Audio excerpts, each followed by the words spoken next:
accueillir Geoffroy de la Gannerie et bientôt Assa Traoré pour échanger avec eux autour de leur ouvrage Le combat à Adama. Je crois d'ailleurs qu'il est peut-être prévu une table pour en vendre éventuellement plus tard au moment du cocktail. Donc Assa Traoré qui est la fondatrice du comité Adama et qui est la sœur d'Adama Traoré qui a été tuée par la police il y a quelques années et qui nous racontera tout ça d'ici quelques instants, je l'imagine.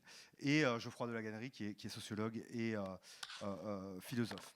Alors si ça nous intéressait de pouvoir échanger avec Geoffroy et Assa ce soir dans le cadre de ce colloque, c'est qu'il nous semble que dans le cadre de la lutte du comité Adama et des réflexions que vous développez dans votre livre, il y a un propos sur la démocratie.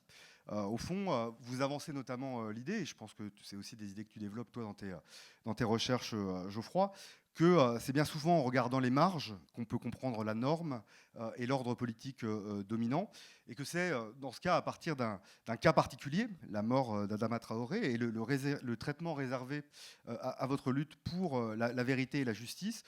À partir du traitement de cette affaire très singulière, d'une certaine façon, vous posez, vous interpellez l'État et l'ordre politique dominant autour de questions universelles relatives à la démocratie ou à son déni. Alors pourquoi vous avoir invité aujourd'hui au colloque du GIS Démocratie et Participation? Tout d'abord parce que je crois que le comité Adama constitue une forme assez unique d'auto-organisation face aux violences policières issues des quartiers populaires, même si on verra que le collectif est plus large et plus hybride de cela, ce qui en fait peut-être la force. Également, car c'était une des interrogations et un des soucis qui traversent les réflexions au cours de ces 3 jours, c'est que votre lutte révèle la face sombre de l'épreuve démocratique et la répression des mobilisations collectives, qui nous semble prendre une tournure particulièrement dure ces derniers temps, on y reviendra, mais le comité Adama et les frères d'Adama Traoré et d'Assa et Assa Traoré elle-même ont été la cible d'attaques notamment judiciaires assez dures. Dernier élément qui traversera également nos réflexions, c'est que vous avez opéré au cours de la dernière année un travail de jonction avec le mouvement des Gilets jaunes qui est également bien représenté au cours de ce colloque. Et donc, c'est quelque chose qui nous semble également intéressant à interroger. Comment des luttes localisées et spécifiques peuvent à un moment converger, s'il faut employer ou pas ce terme. Alors, je passe tout de suite la parole à Marion. Plutôt que de faire ça sous forme d'une conférence un peu générale, on s'est dit que vu l'heure avancée, ce serait de toute façon plus sympa de faire ça sous forme de table ronde. Bon, bah, du coup, c'est un peu embêtant parce que mes questions s'adressaient prioritairement d'abord à Assa Traoré. Alors, qu'est-ce que je fais? Je parle à Assa Traoré et tu réponds à sa place. Non, mais le point de départ, c'était peut-être de revenir sur les débuts, c'est-à-dire, on n'est peut-être pas tous au même niveau de connaissance de ce qui s'est passé, et revenir au début donc de la mort d'Adama Traoré, et puis de la naissance du collectif, en fait, Justice et Vérité pour Adama. Et on se demandait si ce n'était pas intéressant de revenir sur l'histoire, c'est-à-dire en quoi ça naît, ça s'ancre au départ localement, autour de la famille, autour des proches, autour du quartier d'habitat social à Beaumont. Et puis, très rapidement, dès les premiers jours, dès les premières soirées, l'arrivée d'alliés rapides sur ces questions qui ont vu des bavures policières ailleurs et qui conseillent la famille Traoré. Et donc, voilà, Youssef Brakni, Almami Kanouté, des gens comme ça qui viennent tout de suite. Peut-être dans un deuxième temps, assez vite aussi, des soutiens dans le monde des médias, en fait, autour de Mediapart. Je ne me rappelle plus si c'était en janvier 2017 ou janvier 2018, les vœux d'Assa Traoré sur Mediapart. Une journaliste qui s'appelle Elsa Vigoureux, qui coécrit avec Assa Traoré un livre en 2017 qui s'appelle Lettres à Adama. Et puis, dans un peut-être troisième cercle, il me semble, mais tu nous diras si je me trompe, des soutiens aussi d'universitaires tels que toi, et qui viennent aussi. Donc, toi, tu as coécrit avec Assa Traoré un livre sorti en 2019 qui s'appelle Le combat Adama. Donc, ça fait beaucoup de choses tout ça, mais qu'est-ce que toi, tu peux nous dire de comment cette mobilisation elle a pris et comment elle s'est développée. Voilà. Oui, très bien. J'ai essayé de dire le maximum de choses que je peux dire de mon point de vue, puis après ça complétera. Elle arrive là, elle est en train d'essayer de se garer. Et elle s'excuse beaucoup, mais elle a eu un problème d'organisation, comme ça arrive. Pour ceux qui suivent des conférences d'Assa, ça arrive qu'elle soit un petit chouïa en retard. Voilà. Déjà, merci beaucoup à Julien et Marion de nous avoir invités. On est très très heureux d'être ici pour discuter sur ces enjeux, évidemment très importants sur la question démocratique. Il y a un moment très, très important. Un propos que dit toujours Assa lorsqu'elle parle du combat Adama ou du comité Adama. Elle dit quand on regarde comment on est traité, quand on regarde ce que c'est que la mort d'Adama, quand on regarde comment sont traités les soutiens, comment la justice, les juges nous traitent, on peut dire qu'on ne vit pas en démocratie. Et on peut dire que même ce qui se met en face de nous, c'est ce qu'elle appelle elle, une antidémocratie. Et donc c'est vrai qu'il y a une forme de manière de problématiser les pouvoirs et le fonctionnement en fait normal de l'état de droit dans nos sociétés, qui en fait un diagnostic très très différent des récits qui en sont donnés par les acteurs qui se concentrent sur la face officielle des institutions judiciaires, policières, parlementaires, etc. Et peut-être on y reviendra, mais moi, ça a été un point de départ, notamment pour mon livre d'après qui s'appelle La conscience politique, qui est paru là, pour en fait rompre avec le vocable démocratie, qui est un vocabulaire que j'utilise moi plus du tout. Par exemple, je ne dirais pas du tout que le combat Adama est un combat démocratique, est un combat pour la démocratie. Je dirais que c'est un combat pour que les jeunes garçons noirs et arabes ne meurent plus. Pour qu'il n'y ait plus cette élimination systématique des garçons noirs et arabes, soit entre les reins de la police, soit par l'appareil pénal et la surreprésentation dans les prisons, comme l'a montré notamment Didier Fassin, soit par l'élection du système scolaire, territorial ou des instances légitimes de production des savoirs ou de la culture, et que donc c'est avant tout un combat substantiel sur l'ordre de la vie pour la rendre plus égalitaire, moins meurtrière, moins raciste, plus que formaliste en termes démocratiques. Donc, à mon avis, ça me semble une chose importante. Alors, c'est vrai que sur la question tu as dit, Julien, la singularité du combat Adama. En fait, ce n'est pas tout à fait vrai. Le combat Adama s'ancre dans une expérience qui est régulière dans la France. C'est-à-dire que la mise à mort et l'élimination de garçons jeunes, noirs et arabes dans les quartiers populaires par la police est un fait régulier. C'est même un fait durkheimien, c'est comme le suicide, c'est un fait social qui se reproduit très régulièrement dans nos sociétés.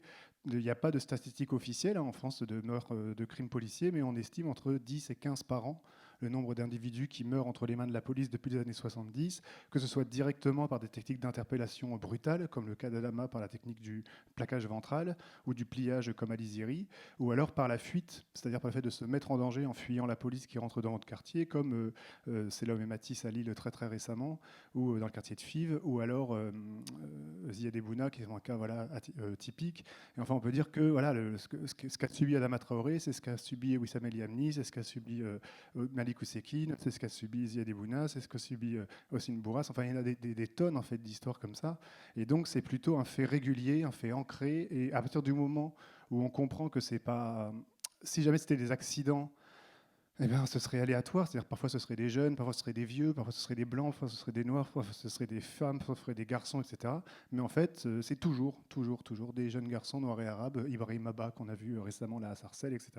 Donc c'est toujours la même chose. Donc si jamais c'est toujours les mêmes, c'est que c'est un fait social, régulier, politique, qui est ancré dans le fonctionnement de la police, dans le rapport au corps noir, dans le rapport au territoire, dans le rapport à la violence, dans le rapport à la justice, et que en fait la singularité du combat Adama, c'est qu'effectivement, il a porté une puissance politique et de déstabilisation, notamment à ce qu'il faut bien dire la puissance d'Assa Traoré comme personnalité, comme actrice politique, comme oratrice, comme stratège, enfin je ne sais pas comment le dire, et qui a démultiplié ce combat-là. Il a amené à des niveaux où il n'était pas atteint dans d'autres types de luttes, mais qui est aussi l'héritière de plein de luttes qui, depuis les années 70, notamment le MIB, peut-être à ça on parlera, le mouvement de l'immigration et des banlieues, qui a beaucoup contribué à la formation théorique et politique du combat Adama.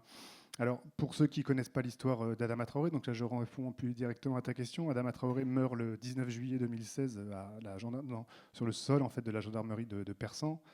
Persan-Beaumont, pour ceux qui ont fait la marche, ils le savent, mais c'est 2 villes qui sont très proches. Il y a un commissariat, donc une gendarmerie, plutôt c'est des gendarmes, c'est pas des policiers qui ont un commissariat. Et puis Adama marche dans la rue, il voit des gendarmes qui contrôlent et qui viennent contrôler son frère Bagui, qui est encore en prison aujourd'hui. Et lui, c'est son anniversaire, il n'a pas sa carte d'identité sur lui, donc il part. Parce qu'il sait qu'un noir qui n'a pas sa carte d'identité sur lui, il va être contrôlé, et s'il ne l'a pas, il est amené au poste, il fait la garde à vue.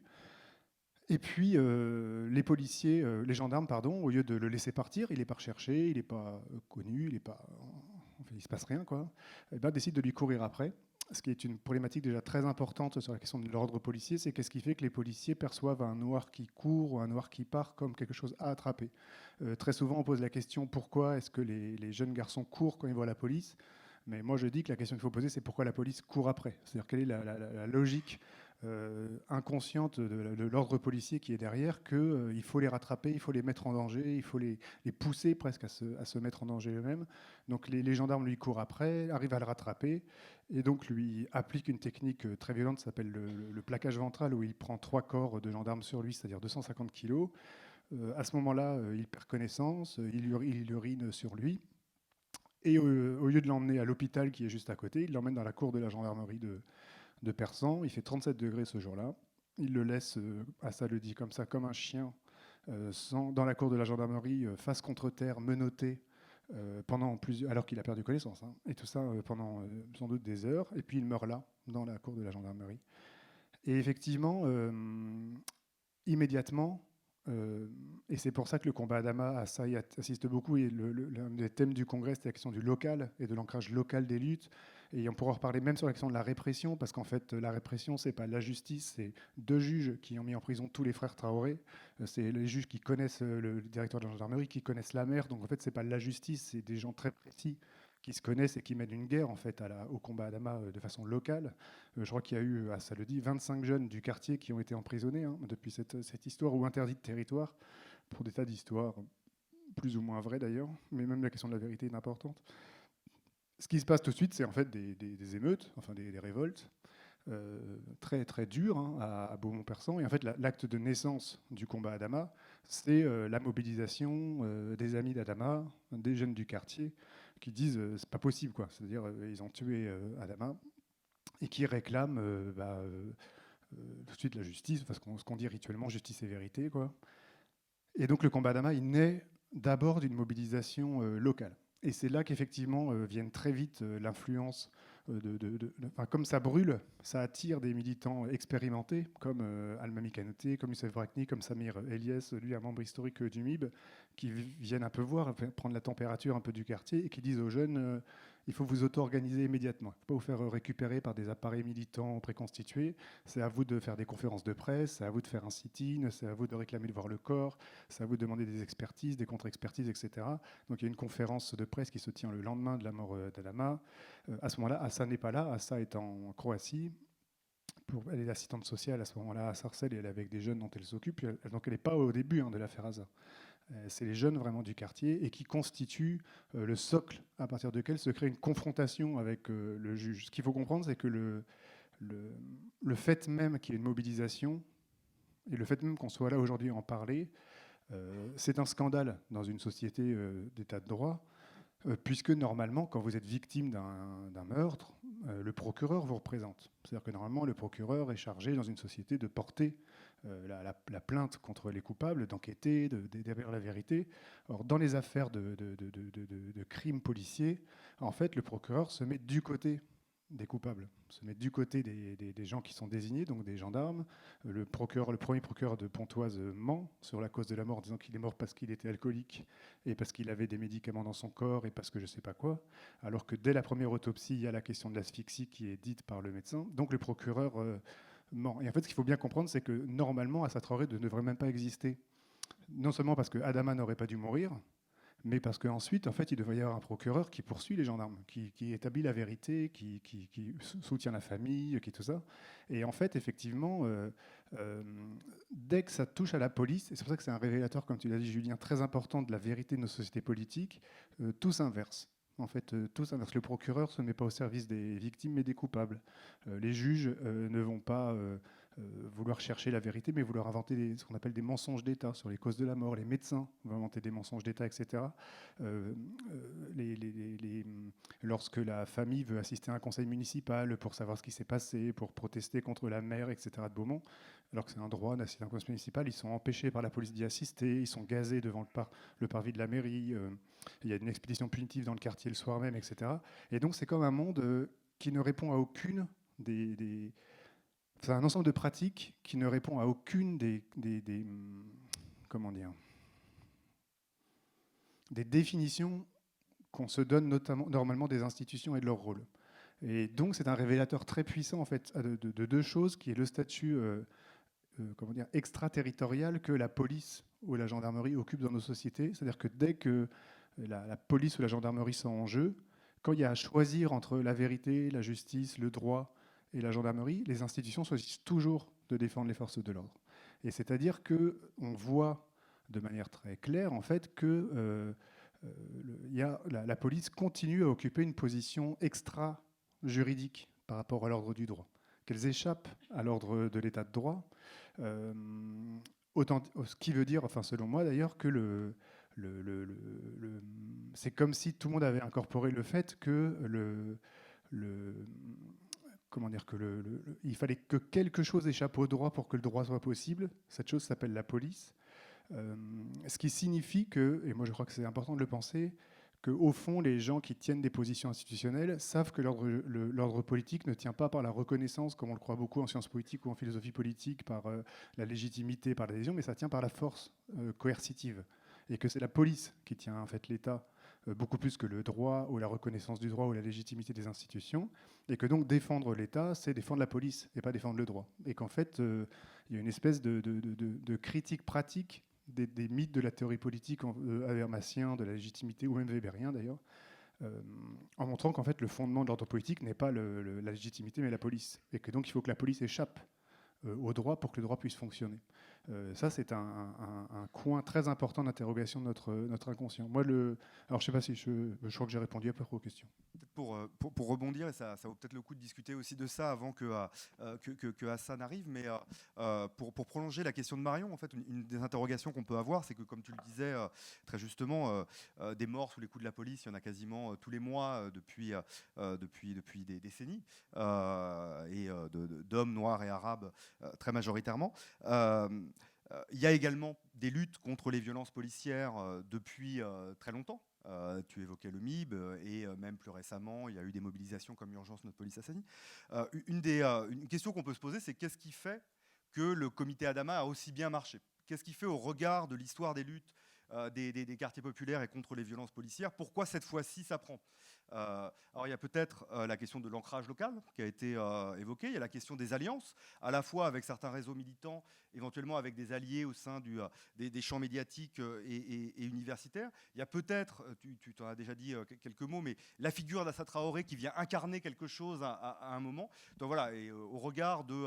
voilà, tu travailles également sur les mouvements sociaux. Qu'est-ce qui fait qu'à un moment, un mouvement social prend ou ne prend pas? Alors il y a quelque chose peut-être de difficilement explicable. Il y a peut-être des configurations aussi situationnelles, et le moment politique dans lequel on est peut contribuer peut-être à la cristallisation à un moment d'une mobilisation. Mais voilà, on avait envie aussi de t'entendre là-dessus, parce que il y a peu de mouvements issus des quartiers populaires qui ont connu une telle audience. Assa Traoré a encore fait récemment la une de Télérama. Il y a une médiatisation très positive d'une certaine façon, ce qui n'enlève rien aux formes de répression et de disqualification qui ont été subies, sur lesquelles on reviendra plus tard. Mais voilà, le comité Adama réussit en tout cas à avoir une audience et une influence que n'avait peut-être jamais eu auparavant des luttes issues des quartiers.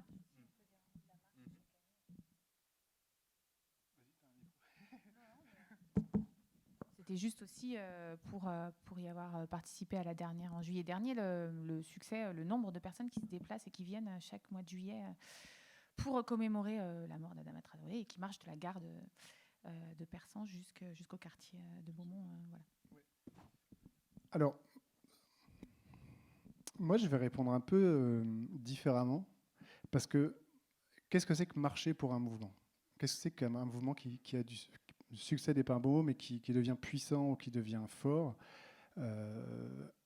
Moi, je le dis, je pense que on pourra parler d'efficacité du mouvement Adama, du combat Adama, quand on aura produit des transformations ou culturelles ou juridiques telles qu'on aura diminué le système de pouvoir contre lequel on se bat, qui est la production systématique de la mise à mort et de l'ordre policier, et l'impossibilité de faire de la justice un instrument de la justice.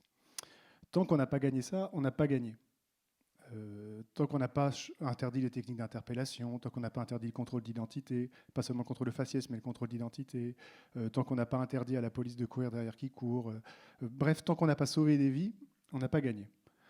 C'est difficile de savoir si en ce moment le combat Adama produit des résultats concrets. Je pense que de fait, il y a un travail, par exemple, autour de la gauche, autour de la France insoumise, autour de choses comme ça, où des revendications pourront être prises, mais pour l'instant, les transformations objectives, on ne peut pas dire qu'elles soient présentes. Il n'y a pas eu de transformation législative, il n'y a pas un discours public. Le ministre de l'Intérieur, ça le dit toujours, et c'est très important.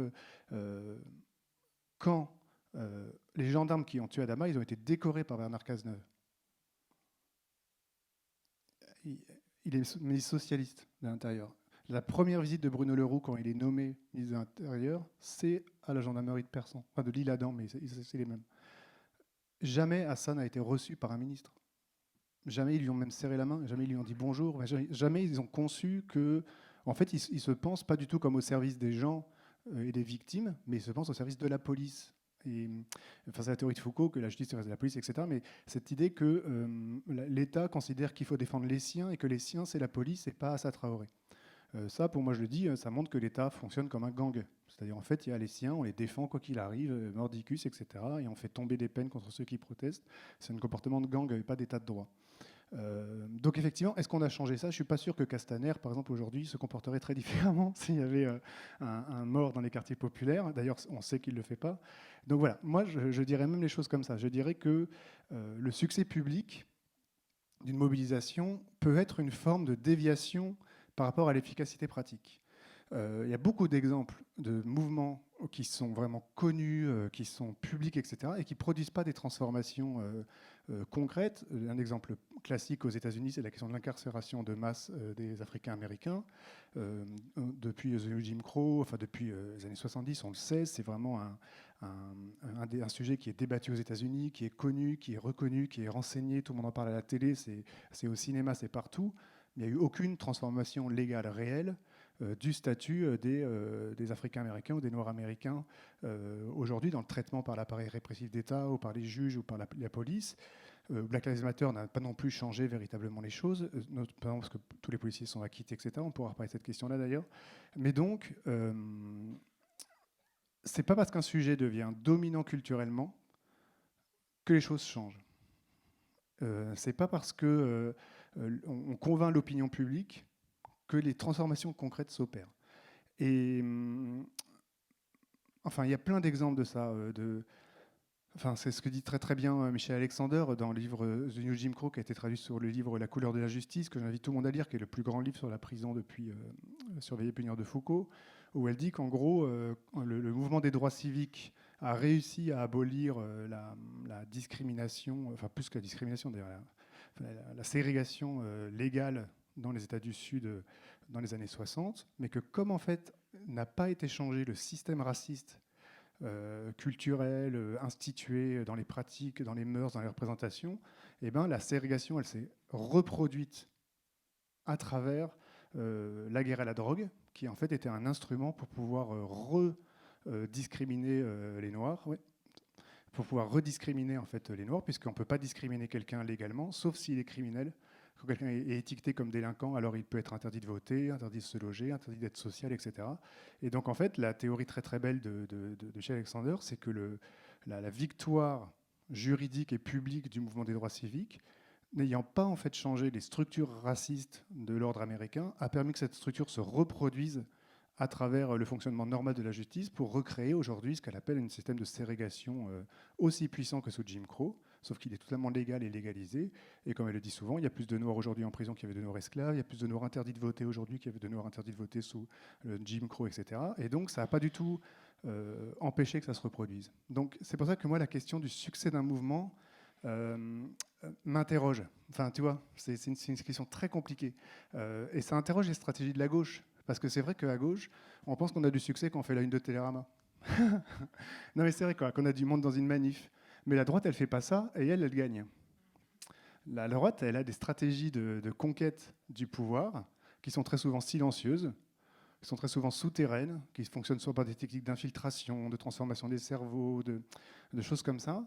Et elle arrive à... Enfin, il y a tous les travaux de Nord, ça, sur le néolibéralisme, il y a des très beaux textes sur ça, même de Hayek, qui dit, dans les années 60, ce qui dominait culturellement le champ, c'était le marxisme. En gros, les universités, tout le monde était marxiste, les contre-mouvements sociaux, Marcuse, etc. Mais nous, on a laissé le champ public à la gauche et on a créé une école d'été. Voilà, la Société du Mont Pèlerin, le Collège Waterman, enfin, c'est des trucs très, très renseignés, beaucoup de travaux là-dessus. Et on a formé de manière souterraine des banquiers centraux, des ministres, on a transformé les programmes d'économie dans les facs, on a fait que les thèses soient écrites autrement, etc. Et en 30 ans, on a changé le monde. On a fait une révolution néolibérale silencieuse qui ne s'est pas passée à France Inter, qui ne s'est pas passée à CNN, mais qui s'est passée de façon souterraine, et nous, on a gagné. Et c'est vrai que voilà, c'est pour ça que moi je m'interroge beaucoup sur qu'est-ce que c'est que construire un mouvement qui change vraiment les choses. Et qu'il ne faut pas que nos manières d'agir reproduisent des manières dont la gauche définit ce que c'est que fonctionner, qui sont en fait encore des manières de ne pas être véritablement puissants dans les transformations objectives. Là, je pense que le rapport au parti politique est super important. Je pense que l'une des choses qu'ont réussi les militants autour d'Assa, notamment Youssef, Brakni, Alain Kanouté, c'était le travail autour des partis de gauche. À la manifestation à Dama, il y a Hamon, il y a Besancenot, il y a Danilo Bono, il y a Clémentine Autain, il y a Éric Coquerel, voilà, les députés viennent. Je pense que c'est très, très, très important.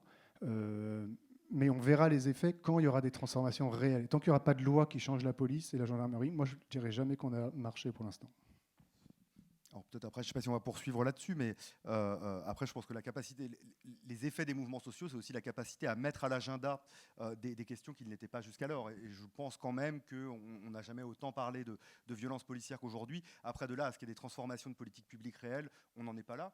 Et par ailleurs, et donc je te rejoins, mais vous avez eu aussi des petites victoires. C'est-à-dire qu'il y a eu le dépaysement, par exemple, de l'affaire. Il y a eu la reconnaissance quand même qu'il y avait eu une expertise biaisée voilà. Alors, on n'en est pas pour autant à une victoire, ne serait-ce que d'un point de vue judiciaire sur éventuellement la condamnation des policiers impliqués, et plus encore à la transformation plus systémique des pratiques policières. Je ne sais pas, Marion, si tu veux enchaîner, mais sinon, du coup, un autre temps de notre... Comment ? Magnifique. Du coup, on va continuer à meubler plus que ça. Non, un des aspects qu'on voulait aborder avec vous, et ça sera peut-être davantage avec Assa, qui pourra nous décrire ça en détail, mais c'était de revenir quand même sur les formes de répression assez dures que vous avez pu subir. Moi, je me rappelle dans votre livre, il y a une description assez fine en fait d'une scène au conseil municipal de Beaumont-sur-Oise. Alors, ça vaudrait le coup peut-être de raconter la scène et les conséquences qu'elle va avoir. Et voilà, le comité Adama a subi au fond à la fois des formes extrêmement au fond ordinaires et très anecdotiques presque de mise à l'écart, ne pas pouvoir assister à un conseil municipal, jusqu'aux formes les plus dures, puisque, tu le disais, certains des frères d'Assa Traoré sont aujourd'hui incarcérés ou l'ont été elles-mêmes, et me semble-t-il sous le coup de 4 accusations, notamment pour diffamation ou organisation d'événements publics sans autorisation, et des plaintes qui peuvent paraître grotesques. Alors peut-être revenir un peu sur cette histoire, et puis ce que, à ton sens, ça dit aussi du traitement de ce type de lutte. C'est vrai que à partir du moment où apparaît le combat Adama, apparaissent des formes... Moi, j'aime pas beaucoup le mot répression, je sais pas beaucoup pourquoi, mais utilisons-le. Des formes enfin, en tout cas de combat du combat Adama par des gens qui sont dans les institutions de pouvoir et qui utilisent les pouvoirs qui sont à leur disposition pour pouvoir essayer de l'abattre. Et ce qu'il faut bien comprendre, et ce qui est en tout cas très, très, très révélateur, c'est qu'une grande partie de ces procédures, elles sont légales. Elles sont totalement légales, elles sont totalement juridiques. On peut très bien dire qu'il y a des délits, qu'il y a des choses qui ont été commises. Et donc, ce n'est pas quelque chose qui est un trou dans l'état de droit, ça révèle un fonctionnement de l'état de droit dont moi je dis qu'en fait il fonctionne beaucoup moins sur une problématique de l'application de la loi que sur une problématique du ciblage. C'est-à-dire que les gens sont dans l'appareil d'État, ils ont décidé de se faire en gros le combat d'Hama et ils utilisent la loi pour pouvoir cibler des gens et essayer de les abattre. Alors ce que tu as dit comme dernière, parce qu'il faut le dire, ça c'est quand même des choses les plus impressionnantes, une des dernières plaintes contre Assa Traoré, c'est qu'on a organisé à Beaumont, dans la vie de quartier, un événement familial, un pique-nique, voilà tout ce qui est de plus normal. Et il y avait une petite structure gonflable pour que les enfants puissent jouer à la boxe avec Aya Sissoko. Bonjour Assa. Alors, viens, est-ce qu'on parle de toi? Ça va? Mais il y a quelqu'un pour aller. Merci d'être là. J'ai fini. On parle de la... Et que, donc, il y avait une structure gonflable qui a été... on parle de la plainte de la mère pour l'organisation et de la répression, et qui a été montée, puis les enfants jouaient à la boxe avec Sissoko, etc., avec Assa, avec des gens du comité Sonia, etc. Tout se passe bien, c'était il y a 2 ans. Hein. Voilà. Et il y a un mois, Assa reçoit une convocation à la justice, je sais pas, au commissariat, pour une plainte qui est déposée donc 2 ans après pour organisation d'événements sportifs non déclarés, pour non-souscription des assurances dans le cadre d'une manifestation sportive, pour dégradation alors qu'il n'y en a vraiment pas eu, etc. Donc 2 ans après, parce qu'il y a une structure gonflable où on jouait de la boxe. Enfin, moi, je prends cette métaphore, c'est comme si Julien, on part en vacances ensemble, on va à la plage, on se fait un petit terrain de badminton, on joue, et 2 ans après, on vient dire manifestation sportive non déclarée, non-souscription d'assurance. C'est ça, enfin, je veux dire, c'est la même chose, hein, d'accord ?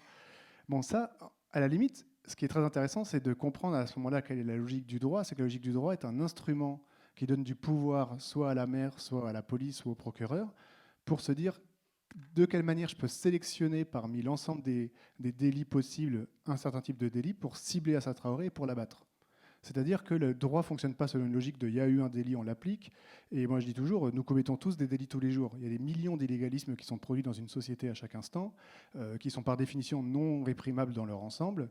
Et en fait, le fait qu'il y ait une infinité de délits d'illégalisme produits dans une société à un moment donné, c'est ce qui donne du pouvoir au couple police-parquet pour sélectionner à quel type de délit elle va utiliser pour abattre quel type de groupe ou quel type de personne. On le voit très bien avec la question de la drogue, par exemple, ou des trafics de drogue, ou de consommation de drogue, où on sait que notamment aux États-Unis, en termes de consommation et de trafic, les pratiques sont identiques pour les blancs et les noirs, alors que les garçons noirs sont emprisonnés pour ça pour 20 à 50 fois plus que les blancs.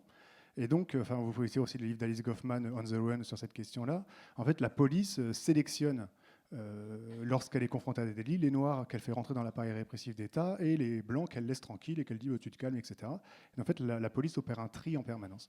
Donc, l'ensemble des mesures qui ont été prises contre les jeunes de Beaumont, contre les frères d'Assa, contre Assa maintenant, sont une espèce d'étape de guerre démultipliée, qui se passe. Elle est un révélateur, comme tu l'as dit Julien, de la vérité de nos institutions, à savoir que le droit ne fonctionne pas à l'application mais au ciblage, et que des individus utilisent les ressources juridiques dans le cadre d'une guerre pour maintenir intact le système de la domination raciale. Voilà.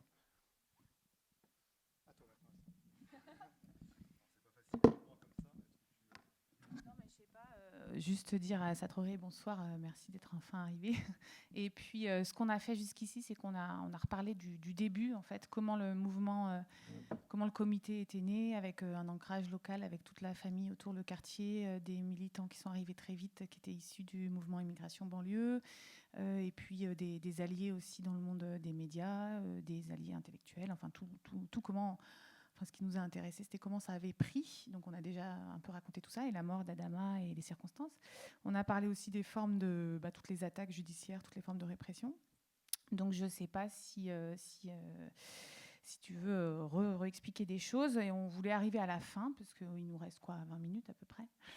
Un peu plus, on peut déborder. Alors, ok. Peut-être déjà là-dessus, je ne sais pas s'il y a quelque chose qui que Histoire de plainte, etc. Comment vous avez vécu ça, personnellement ? Bonsoir à vous tous. Déjà, pour arriver aux plaintes, sur la sœur d'Adama Traoré, parce que je ne vais pas dire Assa Traoré aujourd'hui, les personnes qui sont ciblées sont la famille d'Adama Traoré, la sœur de Adama Traoré, les frères de Adama Traoré. Et en fait, quand on va tuer mon frère, ce que l'État, ce que la justice et ce que ces institutions n'ont pas prévu, c'est comment cette famille allait réagir. Je pense que c'est le seul point où c'est le seul point qui leur manquait, c'est le seul point qui a dû les fragiliser. Et aujourd'hui, si on en est là, avant de parler, d'arriver sur toutes les plaintes, c'est qu'il y a une construction qui a été faite du combat. C'est comment le combat s'est créé. Et, mais avant d'arriver jusque de là, c'est que mon frère s'est fait tuer déjà. Mon frère s'est fait tuer le 19 juillet. Mon frère s'est fait tuer le jour de son anniversaire. Mon frère s'est fait tuer le jour de ses 24 ans. Ce jour-là, c'était une journée où il faisait plus de 30 degrés. Mon frère, il voulait juste faire un tour de vélo. Mon frère, le matin même, la mairie de chez nous, elle appelle pour dire que la pièce d'identité Adama est prête. Cette pièce d'identité aura un rôle très important dans la survie et dans la mort de mon petit frère. Et ce jour-là, Adama prend son vélo. Il prend son vélo. Ce jour-là, il décide de mettre sa chemise à fleurs, son bermuda et son bob. Il faisait plus de 30 degrés. Et il prend ce vélo parce qu'il a juste envie de faire un tour de vélo. Il a juste envie de se balader dans son quartier quand il voit son petit frère, son grand frère Bagui subir un contrôle d'identité. Et Adama pense à cette pièce d'identité. Le matin, à 10h, la mairie appelle pour dire qu'Adama vient chercher sa pièce d'identité. Et quand il voit les gendarmes, il part. Il court vers la mairie où la première interpellation va se faire. Mais mon frère, quand il va se faire tuer ce jour-là, c'est parce qu'il n'a pas son bouclier, parce qu'il n'a pas son gilet pare-balles. Il n'a pas cette pièce d'identité qui va lui sauver la vie. Quand on remonte dans l'histoire, Elsa Dorley écrit très bien dans son livre, le passeport français a été créé pour l'homme noir. L'homme noir, quand il sortait, l'esclave noir, quand il sortait dans la rue, on avait le droit de l'abattre parce qu'il n'avait pas son passeport. Ce jour-là, en 2016, Adama se fait tuer parce qu'il n'a pas ce bouclier, il n'a pas ce gilet pare-balles pour le protéger. Et ce qui va l'emmener, et cette pièce d'identité, il ne l'a pas, et il va mourir. Mon petit frère va mourir ce jour-là. Ces gendarmes auront un droit de mort sur la vie de Adama. Et l'interpellation de mon frère va se faire en 2 temps. On ne va pas revenir sur cette journée qui va en tout cas déterminer tout le combat qu'on va mener sur ces presque 4 ans. Mon frère a subi un contrôle aux faciès. La France a été condamnée pour ça. Moi, Assa Traoré et ma famille, ce n'est pas nous, ce n'est pas vous, la France. Donc il y a un problème déjà dans notre société, dans cet État français, sur la population étrangère, où un simple contrôle d'identité peut emmener à la mort. Mon frère, il va mourir ce jour-là. L'interpellation de mon frère va se faire en 2 temps. La première fois devant cette mairie, la deuxième fois dans cet appartement où Adama va subir un plaquage ventral. Ces techniques d'immobilisation que moi je vais appeler mortelles, ces techniques d'immobilisation qui sont utilisées par les forces de l'ordre et qui sont interdites dans plusieurs États européens, qui sont interdites dans plusieurs États aux États-Unis, mais qui malheureusement continuent d'être pratiquées en France. Et les seules personnes qui en meurent sont les Noirs et les Arabes. Ce sont les seules personnes qui meurent de ces techniques-là. Ce jour-là, mon frère va porter plus de 250 kilos. Mon frère va subir un plaquage ventral. Adama va leur dire « je n'arrive plus à respirer ». Et aujourd'hui, ce jour-là, ils vont décider qu'Adama Traoré allait mourir parce qu'ils vont passer devant cette gendarmerie. Dans le deuxième livre qu'on écrit, celui-là que j'écris avec Geoffroy de Laganerie, c'est un livre qu'on dit, qu'on oppose à celui-là de l'État et qu'on va appeler le contre-manuel. C'est le manuel qu'on va opposer à celui-là de l'État. Et de dire, nous aussi, on va faire un livre, parce qu'à chaque fois qu'un de nos frères va mourir, à chaque fois qu'un de ces jeunes des quartiers vont mourir, ça sera systématiquement la même chose. Ils vont juste choisir entre la réponse A, B, C ou D, mais on va toujours revenir. Ils vont toujours mourir de cause cardiaque, de maladie, de drogue ou d'alcool, ou malheureusement, ils vont se faire tuer. Et dans ce livre, qui est différent du premier Lettre à Adama, où on va me dire à Assa Traoré, mais pourquoi vous ne parlez pas de racisme? Pourquoi vous ne parlez pas... pourquoi c'est un mot qui ne revient pas systématiquement dans ce livre? J'ai dit, voilà, c'est ça le problème. Voilà, on en vient à ce point sensible de la France. En fait, la France a fait en sorte que les gens grandissent et évoluent avec ça. Tant que le mot raciste n'est pas dit, les gens ont l'impression qu'ils ne sont pas spectateurs d'un acte raciste. Et j'ai dit, c'est ça le problème. Si vous avez fini de lire le livre Lettre à Adama, ou quand je vous ai raconté mon histoire, si vous n'avez pas compris qu'Adama Traoré est mort parce qu'il est noir, c'est qu'il y a un problème. C'est que déjà, vous-même, vous avez un problème. Vous pouvez aller à la boulangerie, être spectateur d'un acte raciste. Le boulanger n'est pas obligé de vous dire, attention madame ou monsieur, c'est un acte raciste, il est en train de subir un acte raciste, vous devez réagir. Vous ne devez pas rester spectateur. Et les mots n'ont pas forcément leur importance sur l'acte, mais c'est le comportement que l'autre personne aura de l'importance. Et quand on aura compris ça, beaucoup de choses vont changer, en tout cas pour beaucoup de monde. Beaucoup de vies vont être sauvées, parce que si on arrête d'être spectateur de ces actes racistes, sans que le mot raciste soit posé, beaucoup de gens vont réagir. Et dans ce livre, le deuxième livre, Combat Adama, je vais dire que mon frère est mort parce qu'il était noir. Et là, on va dire, mais Assa Traoré, c'est fort quand même ce que vous dites, vous allez quand même un peu trop loin. Et je renvoie cette question, je dis, mais si ce jour-là, le corps de cette personne avait été le corps d'un homme blanc, est-ce que le corps d'un homme blanc aurait subi toute cette violence-là? Est-ce que le corps d'un homme blanc aurait pris 250 kilos ce jour-là? Est-ce que le corps d'un homme blanc aurait subi un plaquage ventral? Est-ce que le corps d'un homme blanc serait passé devant l'hôpital sans qu'on puisse lui apporter secours? Est-ce que le corps d'un homme blanc aurait été jeté dans une cour de gendarmerie, menottes de poignet sans qu'on lui apporte assistance? Est-ce que le corps d'un homme blanc, la mort aurait été déclarée à 19h05 dans une cour de gendarmerie avec des militaires qui sont formés pour sauver toute vie humaine sans apporter aucun soin, même un massage cardiaque à mon petit frère? Donc la réponse, elle était non. Donc je dis voilà pourquoi aujourd'hui, je le dis, pourquoi on continue à se battre. Et quand mon frère va mourir, tout de suite, on va criminaliser ma famille. Il faut savoir qu'avant que mon frère va mourir, ils vont mentir, ils ne vont pas nous donner l'heure de la mort, ils ne vont pas nous dire que mon frère est mort. Ma famille va aller devant la gendarmerie. Mon frère, il faut savoir qu'aujourd'hui, mon petit frère Yacouba est en prison parce qu'il a mis le pied sur la porte de la gendarmerie quand il était aux alentours de 23h, parce que ma mère va aller à 21h. Les gendarmes vont lui dire, madame, votre fils va très bien, il est en bonne santé. Ma mère va dire, j'ai entendu dire qu'il avait fait un malaise cardiaque, on va dire que votre fils va très bien.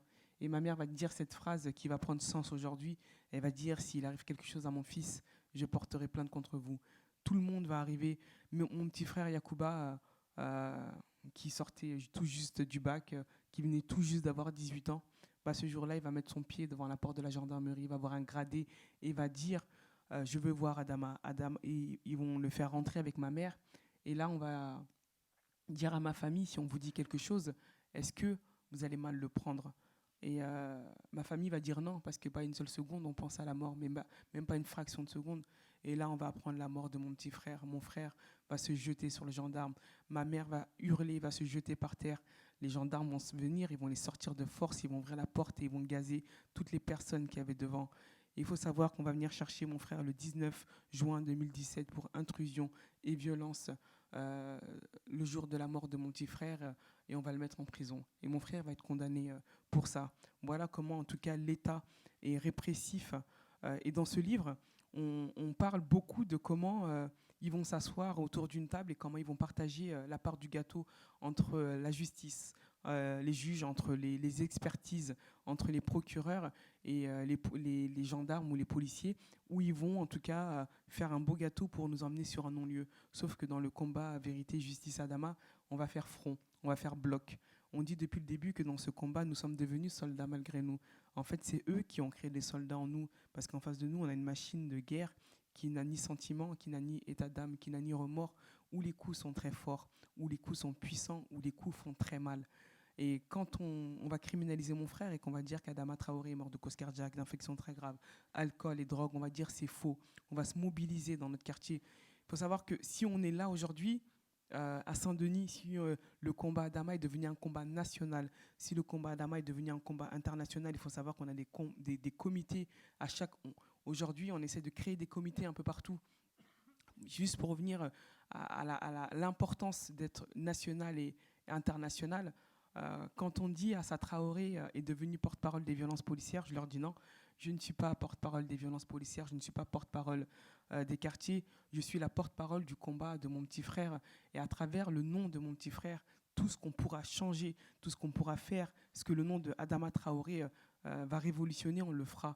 Par contre, dans le comité Adama, ce qu'on va faire, on va créer des porte-paroles un peu partout. Le but, c'est pas qu'il y ait une Assa Traoré ou un comité Adama à Paris. Le but, c'est qu'il y ait des porte-paroles ici à Saint-Denis, qui en est à Marseille, qui en est en Allemagne, qui en est au Kenya. Aujourd'hui, on a des comités Adama au Kenya, au Sénégal, au Mali, à Montréal. Le but, c'est de créer des porte-paroles un peu partout. C'est pas d'être un comité ou une seule personne au même endroit, c'est qu'on ait des voix, c'est qu'il y ait des voix qui grandissent et qui s'élèvent un peu partout. Et en fait, quand on aura compris ça et quand on aura créé des milliers de voix, des millions de voix à travers toute cette France déjà et à travers le monde, bah là, on va être puissant et on va être très fort. Mais avant d'en arriver là, c'est que le combat Adama, il a été local. Le combat Adama a eu une construction très forte localement, qui a été beaucoup impulsée par Samir, qui vient du MIB, où tout de suite, nous a recadrés. Parce que quand il nous arrive quelque chose, ce drame-là, et que c'est très médiatisé tout de suite, on n'a qu'une envie, c'est d'aller vers le national. Et Samir va nous dire non, la famille Traoré, surtout, il faut que c'est un combat, il devienne local. On va construire le combat localement.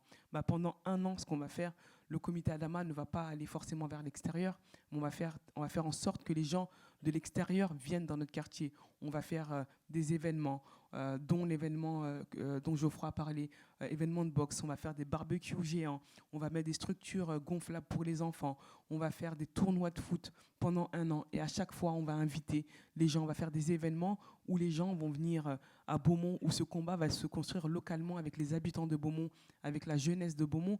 Et ça, aujourd'hui, c'est la force du combat.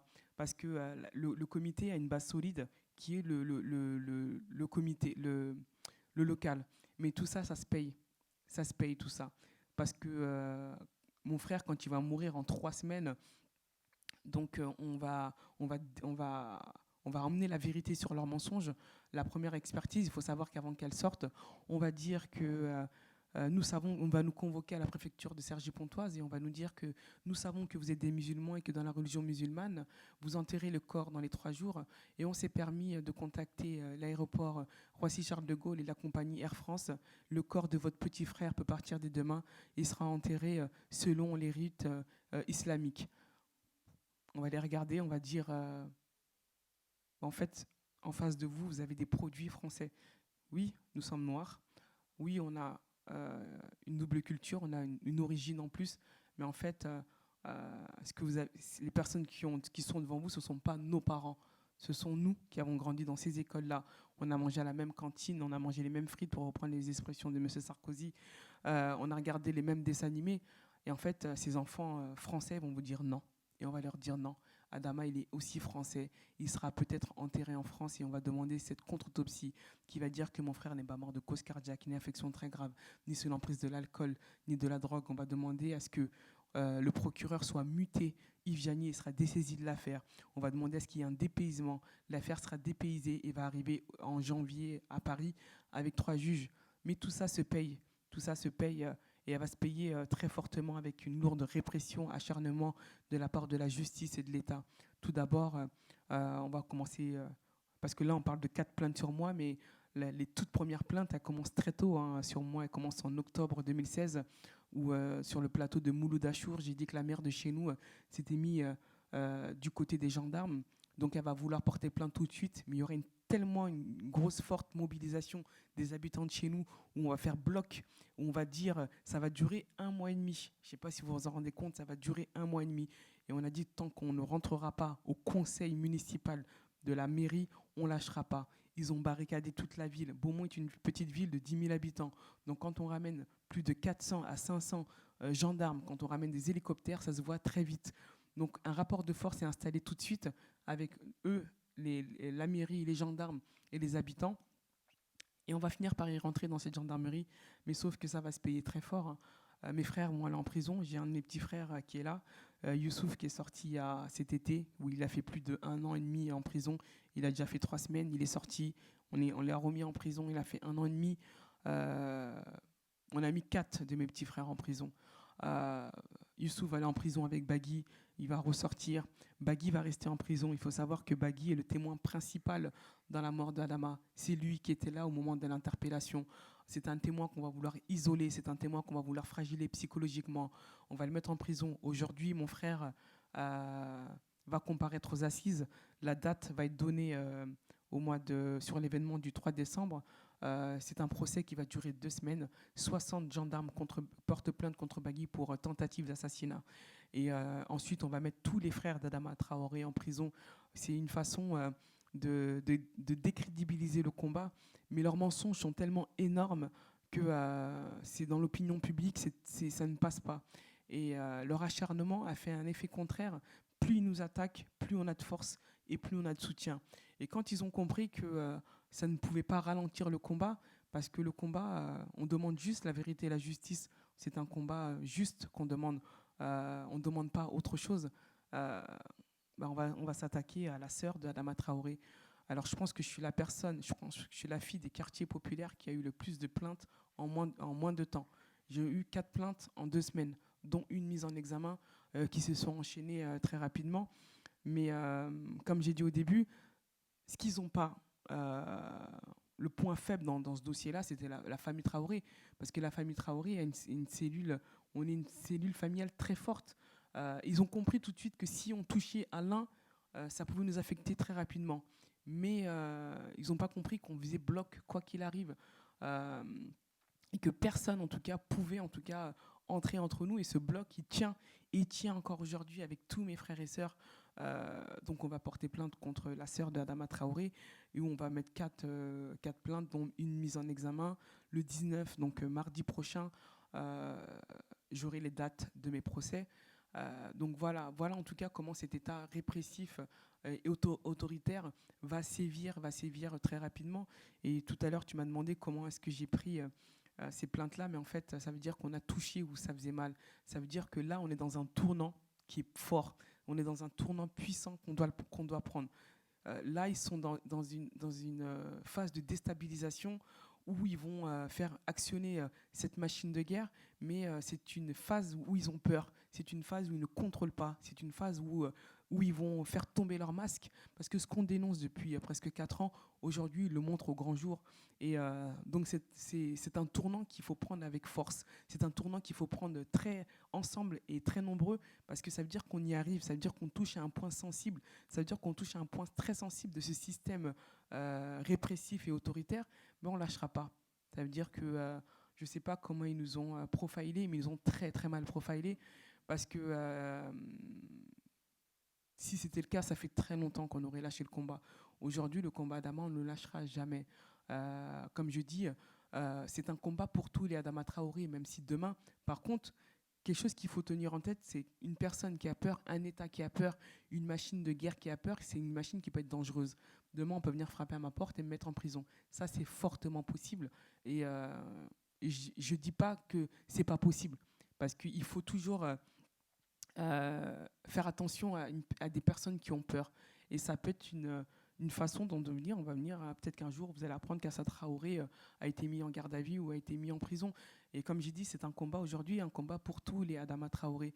Parce que le combat qu'on fait pour mon petit frère, Adama ne reviendra plus jamais. Si mon frère pouvait revenir, il aurait déjà ressuscité 1 milliard de fois. Mais malheureusement, mon frère ne reviendra plus. Mais par contre, ils ont tué mon frère, mais ils ne tueront pas le nom de mon petit frère. Aujourd'hui, le combat d'Adama, on veut qu'Adama en devienne un symbole. Je veux, avec ma famille, que dans 20 ans, dans 30 ans, dans 40 ans, qu'on puisse parler d'un combat et qu'on dise c'est le combat d'Adama Traoré, et que le combat d'Adama Traoré a renversé ce système-là, et que le combat d'Adama Traoré a participé à la survie de certains garçons, et que le combat d'Adama Traoré a fait en sorte que les violences policières soient une priorité aussi dans nos quartiers. Donc c'est un combat que vous êtes obligés de reprendre, en tout cas. C'est un combat qu'on doit tous reprendre. C'est un combat qui doit continuer. Souvent, on me dit oui, mais Assa Traoré, on ne gagnera jamais. Est-ce que vous avez conscience que vous ne gagnerez jamais devant la justice? J'ai envie de dire, mais on a déjà gagné. On a déjà gagné. Ce combat-là, on l'a déjà gagné. Mais nous, on veut l'emmener en tout cas jusqu'au procès. Parce que quand on met à nu un système, quand on met à nu cet État-là, et quand on reste debout et que tous leurs mensonges, on met la vérité, on l'a gagné, on a réussi à mobiliser, on a mobilisé du monde, on a beaucoup de soutien, on a installé un rapport de force avec les médias. Aujourd'hui, ils peuvent dire tous les mensonges qu'ils veulent. Tout de suite, on fait un communiqué, on répond. Et aujourd'hui, les médias, ils suivent. Ils peuvent que suivre. Et donc ce combat-là, c'est un combat de tous, c'est un combat de tout le monde. Donc le combat, en tout cas, on le continue. On fait une mobilisation, on fait un meeting le 3 décembre sur Paris. Donc j'espère que vous serez nombreux et nombreuses à être là. Et il ne faut surtout pas aussi que les gens oublient que dans ce combat-là, l'argent, c'est le nerf de la guerre. Les gens souvent ont tendance à l'oublier, mais sans argent, on ne peut pas avancer. Il faut savoir que dans la dernière expertise que nous avons faite, l'État, la justice a refusé de nous financer cette expertise-là. Nous l'avons faite tout seul. Donc on vend des t-shirts, on vend des livres, on essaie d'avancer avec nos petits moyens, on avance au jour le jour, on n'avance pas sur du long terme. Donc voilà, donc c'est aussi une façon de soutenir le combat. Il y a une cagnotte en ligne, c'est comme ça qu'on pourra avancer, c'est comme ça qu'on pourra en tout cas dénoncer toute cette répression. Et voilà, et après à travers le combat Adama, c'est aussi beaucoup parler de l'asphyxie qui se passe dans nos quartiers. Mon frère est mort asphyxié physiquement, mais nos quartiers sont asphyxiés avec le chômage, avec les infrastructures qui sont transparentes et qui ne sont pas là, le logement, les guerres de gangs dans nos quartiers. Il y a Oliver qui est mort il n'y a pas longtemps. Ce sont toutes les souffrances-là, en tout cas, qu'on subit dans nos quartiers. C'est tout ça qu'on veut dénoncer. Et c'est surtout de dire qu'il faut donner la voix aussi à ces jeunes garçons-là.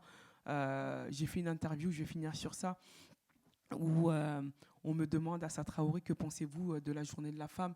J'ai envie de dire qu'il faut continuer à se battre pour que toutes les femmes du monde entier puissent avoir les droits qu'elles méritent. Aujourd'hui même, il y a 2 jours, il y a une maman à Montfermeil qui est morte parce que son mari l'a tuée. Des cas comme ça, il y en a des milliers. Il faut continuer à se battre pour que ça cesse. Et je renvoie cette question à cette journaliste en disant, mais face à quels hommes? Parce que d'autres hommes tuent nos hommes des quartiers populaires, d'autres hommes tuent nos frères noirs et arabes, d'autres hommes tuent nos frères d'origine étrangère. Donc face à qui, aujourd'hui, on devrait faire aussi une journée pour ces hommes-là et dire que ces hommes-là, ils existent et qu'ils peuvent participer à la construction de ce monde, qui peuvent participer à la construction de cette France et qui peuvent surtout participer à la construction de leur propre vie et que personne n'a de droit de mort sur la vie de qui que ce soit.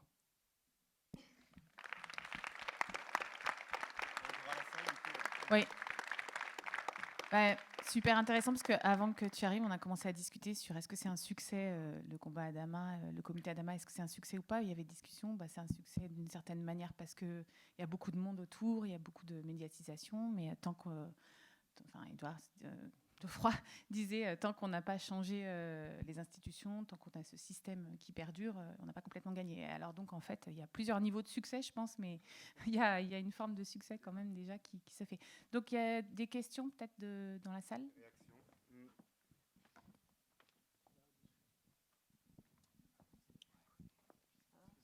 On va prendre des interventions courtes si on veut en avoir un certain nombre. Bonjour, je voudrais interroger sur en fait tous les axes de discrimination, en l'occurrence par la police.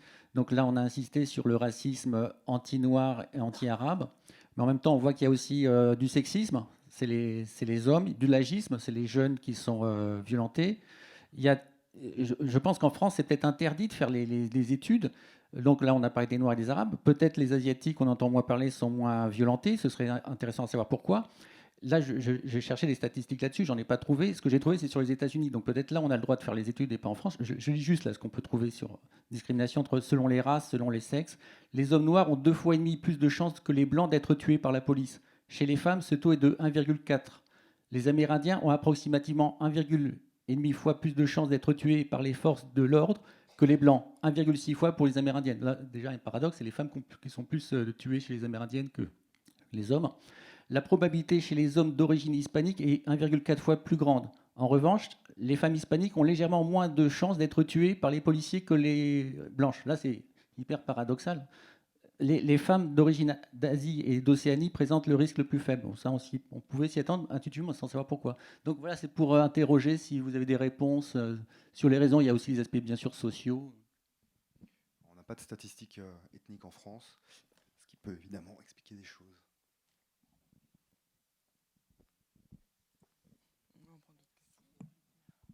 Merci. Je me demandais si vous pouviez nous éclairer sur où en étaient les plaintes contre les policiers.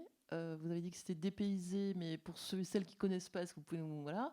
Vous disiez on aura gagné que quand on aura changé les institutions, mais je me demandais si au comité Adama, il y avait une plateforme de revendication sur la justice et la police qui avait été émise ou pas. Et puis alors moi j'habite Bordeaux. Pendant très longtemps il y avait un énorme sur un mur écrit Adama qui a été effacé.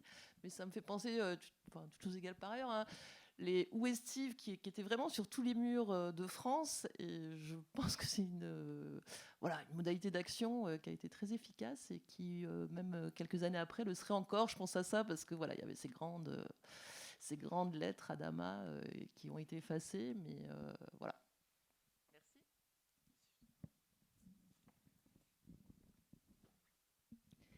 Bonsoir, merci beaucoup pour vos interventions. J'interviens plutôt pour partager avec vous une information et une émotion très importante que nous avons en Italie aujourd'hui, parce qu'aujourd'hui il y a eu un grand succès d'un combat, le combat de Stefano Cucchi, qui là aussi il est porté pour sa sœur. Et c'est un combat qui est devenu politique dans les années. Il y a eu des moments de défaites très importants. Il y a eu énormément de mensonges d'État. Des noms ont été effacés dans les dossiers, des faux comptes rendus médicaux, etc., etc. Donc aujourd'hui, c'est un moment très important. Les médecins ont été condamnés, mais bon, ils ne vont pas être mis en prison parce qu'ils sont couverts par la prescription, mais ça, c'est pas grave. Les gens de Carabinieri, dans ce cas-là, c'est l'armée impliquée, ont été condamnés à 2 ans de prison. Et donc, c'est un moment important. Il faut que ce type de combat se relie aussi sur les stratégies adoptées, parce que tu as dit, Guillaume, on n'aura pas eu de succès jusqu'à quand on n'aura pas changé la loi. Je comprends parfaitement. Mais je crois aussi qu'il faut mettre les lumières sur les succès judiciaires. Ils font aussi partie d'un changement de la raison du droit. Et c'est des combats très durs. Le combat a duré très longtemps. Il y aura encore beaucoup de procès dans cette affaire qui vont se faire. Mais ça me semble important de le mettre en évidence. On a été impliqués pendant des années sur ce combat. On a eu des moments où on pensait que vraiment on n'aurait pas réussi. Et donc c'est pour vous donner du courage, renouveler l'énergie et penser à cette connexion importante entre deux femmes qui partagent le même combat, la même affection, la même prise de parole. Et voilà. Merci.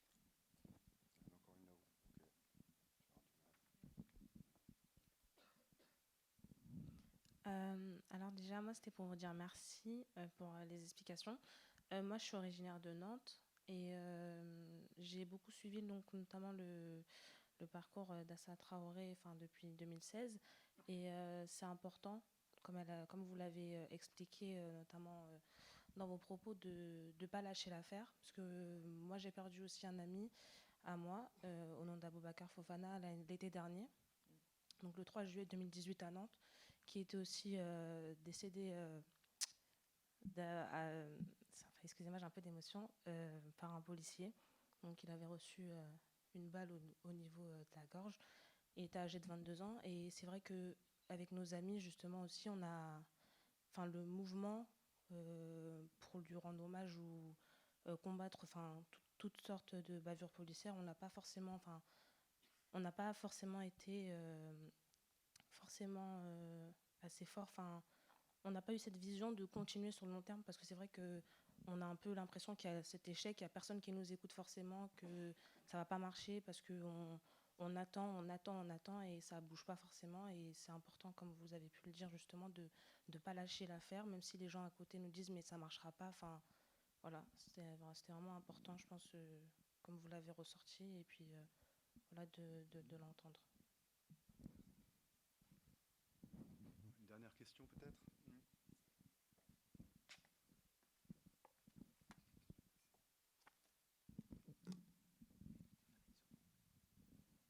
Merci, bonsoir. C'était pour faire le lien avec ce qu'il y avait tout à l'heure sur le municipalisme. Et êtes-vous en mesure de remporter la mairie de Beaumont-sur-Oise ?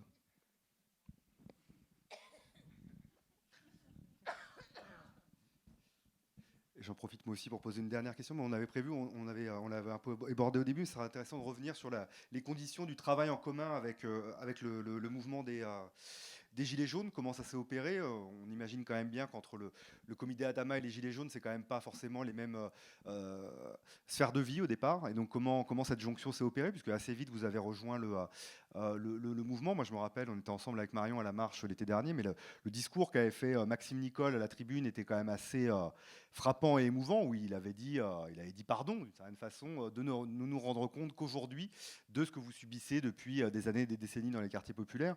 Et est-ce que c'est principalement du coup sur la question de la répression et des violences policières que s'est faite la jonction, ou sur d'autres choses aussi?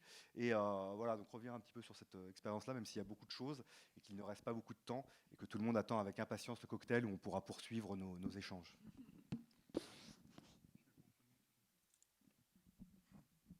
Ça, je laisse la conclusion à ça.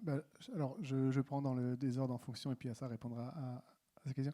Sur les Gilets jaunes, moi, je pense que c'est très important à la question de la jonction. Moi, je pense qu'effectivement, et je le dis souvent, je pense que la question de la répression policière et des violences policières, enfin moi j'utilise pas ce mot, et de pratiques policières, peut être une forme de déviation par rapport aux enjeux substantiels, et que parfois quand on fait un mouvement, la deuxième étape devient contre la répression et on oublie pourquoi on se battait. Moi, je le dis, je pense, et on le dit dans le livre, et c'est une idée de Youssef Brakni qu'on cite avec Assad dans le livre. Il dit qu'il est tout à fait en décalage avec l'interprétation selon laquelle il y avait des violences dans les quartiers, qui était une expérimentation avant de l'exporter vers les populations blanches, notamment dans les manifestations, en disant qu'il y a une stratégie que la gauche est paradoxale, qui consiste à toujours penser que quand ça touche les Noirs et les Arabes, c'est une expérience, et c'est quand ça touche les Blancs que ça devient le centre. Et donc, il y a une manière un peu raciste de penser que quand ça se passe dans les quartiers, c'est pas encore vrai, c'est pas encore un centre. Il faut attendre que ça touche les Blancs pour que ce soit réel. C'est exactement ce qu'on voit avec les gens qui disent que l'islamophobie, c'est une diversion par rapport à les fermes de retraite. Bon, pour les femmes voilées qui sont agressées par les policiers, agressées dans la rue, c'est pas une diversion, c'est le centre de leur vie. Et il faut pas penser toujours que quand ça touche les Noirs, les Arabes, les musulmans, c'est une déviation, une expérience, etc. Et c'est après que le vrai combat est en quelque sorte réel. Donc effectivement, moi je pense qu'être touché par les pratiques policières, tout simplement parce qu'on habite dans un quartier et qu'on a été jeté au monde comme noir ou arabe, et donc que sa condition ontologique est menacée par le simple fait qu'on se balade avec son bob sans sa carte d'identité et qu'on peut mourir, est très très différente analytiquement du fait d'aller en manifestation, de produire des actes de contestation de l'ordre policier et d'être se faire tirer dessus. Ça veut dire que c'est moins grave, mais c'est des registres d'analyse de la violence policière ou de l'utilisation par l'État de la violence qui sont différents. Dans un cas, c'est la gestion par l'État d'un mouvement de contestation, et dans un cas, c'est la gestion de l'ordre socio-racial et des corps noirs et arabes et leur circulation même, existence même dans l'espace public. Donc moi, je pense que c'est deux rationalités politiques différentes. Et sur des propos comme ceux de Maxime Nicole, pour moi, je le dis, je pense qu'il est toujours très paradoxal de fonder une solidarité sur l'homologie. C'est-à-dire en fait de dire je suis solidaire avec vous parce que maintenant je comprends que je vis la même chose que vous. Et c'est bizarre de penser qu'il faut comprendre l'identité pour être solidaire, alors qu'en fait, moi, je pense que c'est beaucoup plus beau de comprendre la différence. C'est-à-dire précisément être solidaire au nom du fait que je comprends maintenant un type de souffrance ou un type de pouvoir que je n'expérimente pas, et je me sens solidaire ou je m'allie avec votre combat, comme vous pouvez vous allier avec le mien, mais qu'il faut pas... Il y a une forme d'impérialisme à dire on vit comme vous, et de ne pas comprendre la spécificité de ce que les gens vivent par rapport que plus précisément ils ne vivent pas la même chose, on ne vit pas la même chose quand on est Maxime Nicole et qu'on est Adama Traoré. Voilà. Et donc il faut fonder aussi les solidarités parfois sur la capacité à penser les différences. Moi je pense que la jonction avec les Gilets jaunes, en fait, c'est une jonction substantielle, encore une fois. C'est que, et à ça, Youssef, Almami, ils ont beaucoup dit, au fond les problèmes des Gilets jaunes étaient des problèmes que moi je ne pense pas du tout démocratiques à la base, qui étaient un moment de déviation, mais étaient des problèmes de logement, enfin au début c'était le déplacement, c'était l'isolement, c'était la difficulté même à parfois prendre sa voiture pour aller à l'hôpital, pour aller à son travail, pour aller à Pôle emploi, une logique comme ça d'enclavement, d'étouffement, de la dureté de la vie. Et ce que a beaucoup dit Assaz, c'est qu'en fait, ces problématiques-là, c'est les problématiques des quartiers. C'est-à-dire que les problématiques de l'éloignement, d'avoir des transports hyper lointains, de devoir se lever très tôt, parce que beaucoup des mamans, par exemple, sont femmes de ménage, donc se lèvent soit très tôt, soit rentrent très très tard. La problématique de pas de service public, la problématique de ça. En fait, les problématiques socio-économiques qu'ont posées les Gilets jaunes, elles se posent dans les quartiers populaires. C'est les mêmes. c'est les mêmes revendications, c'est les mêmes habitudes, c'est les mêmes problématiques socio-économiques, et donc la solidarité, elle est immédiate. Et comme le dit Assa, dans les quartiers, les gens sont gilets jaunes depuis 20 ans, depuis 30 ans, ils posent les mêmes questions, donc la solidarité, elle est immédiate sur les modes de contestation du traitement des gens, soit en périphérie, soit dans la campagne, soit à la banlieue. En fait, c'est exactement les mêmes types de problématiques socio-économiques qui se posent, et la solidarité, elle se fait sur ça, de mon point de vue. Et c'est pour ça qu'effectivement, la solidarité, elle s'est fait très tôt, et dès le deuxième acte des Gilets jaunes, on était avec Assa et le comité à Saint-Lazare pour manifester à leur côté. Alors, je dis un mot sur Aboubacar Fana. Aboubacar Fana, on en parle dans le livre avec Assa. C'est un cas très, très important, et qui, pour moi, est un cas tout à fait... oui, on y a été. Tout à fait fondamental. On dit une chose qui, moi, m'avait beaucoup, beaucoup frappé au moment de la mort d'Aboubacar Fofana. C'est une technique classique quand il y a un crime policier, c'est que les articles des journaux, je ne sais pas si vous vous en souvenez sans doute, mais peut-être pas tout le monde ici, portaient tout de suite sur lui. Dans l'Observateur, dans Libération, c'était qui est Aboubacar Fofana, était-il recherché par la police, était-il un délinquant, etc. Et le fait d'orienter l'attention sur la victime. Il n'y a pas eu d'article sur qui est le gendarme qui a tué Aboubacar Fofana, qui est le CRS, d'où vient-il, est-il alcoolique, j'en sais rien, est-il un délinquant. C'est sur la victime qu'on a porté l'attention et pas sur le coupable. Et ça, c'est un dispositif de pouvoir qui est typique des moments où on ne veut pas adresser une situation de domination. On le voit par exemple sur la question des agressions sexuelles ou contre les femmes, où c'est comme si quand une femme est violée, on se pose la question, est-ce qu'elle était mal habillée, ou est-ce qu'elle était aguicheuse, ou est-ce qu'elle était alcoolisée, et pas l'homme, la question. Donc c'est exactement le même type d'opération rhétorique, politique, qui consiste à faire peser la souffrance subie sur la victime et pas sur le coupable. Et ça, l'affaire Aboubacar Fofana avait été un révélateur très puissant de cette opération. Et moi, je pense qu'effectivement, c'est un combat très, très important. Je crois que le gendarme ou le policier s'est contredit. Il a dit qu'il avait menti, il a dit que c'était un accident, il a dit qu'il avait visé, pas visé. Donc, effectivement, il y a un enjeu tout à fait fondamental qui est ici. Alors, l'affaire italienne, on en a parlé ce matin avec Assa quand on a vu la nouvelle. Ça a été une nouvelle très, très importante. Moi, j'ai beaucoup d'amis en Italie qui m'ont envoyé la nouvelle comme vraiment étant un coup extrêmement puissant. Visiblement, un combat de 10 ans, le film sur Netflix, de la mobilisation, des mensonges d'État, des faux, enfin vraiment une histoire très proche en fait de celle d'Adama à beaucoup, beaucoup d'égards. Après, moi, je le dis, et on en parle dans le livre avec Assa, donc je le dis publiquement, moi, je suis quelqu'un qui suis anti-carcéral, donc je ne me réjouis jamais qu'on envoie quelqu'un en prison. Et je ne juge pas le succès d'un mouvement en fait, d'envoyer quelqu'un 12 ans en prison ou 10 ans. Ah, ça ne le dira pas ça. Ça, est très pour moi, pas du tout. Et même plus que ça, je le dis très clairement, je pense que une des tensions qui fait que c'est très dur les questions de police, c'est que c'est plus que le réflexe, mais c'est que le dispositif de réclamer justice et vérité conduit à aller dans l'appareil d'État, à demander la condamnation des gendarmes ou des policiers, mais que paradoxalement, cette technique-là a tendance à présenter la cause de la mort dans un dysfonctionnement par rapport aux règles, donc des individus responsables qui n'auraient pas respecté les règles, donc il faut les condamner, ce qui immunise les règles contre la critique. C'est-à-dire qu'il fait comme si ce n'était pas l'état de droit qui était en cause, les techniques d'interpellation légale, l'inconscient policier qui était en cause, mais 3 individus qui auraient mal agi par rapport au règlement. Et donc ça peut immuniser de la critique les règlements institués, l'état de droit en tant que tel. Et donc ça peut être des victoires un peu paradoxales parce qu'elles maintiennent les cadres institués d'une loi. De fait c'est une tension.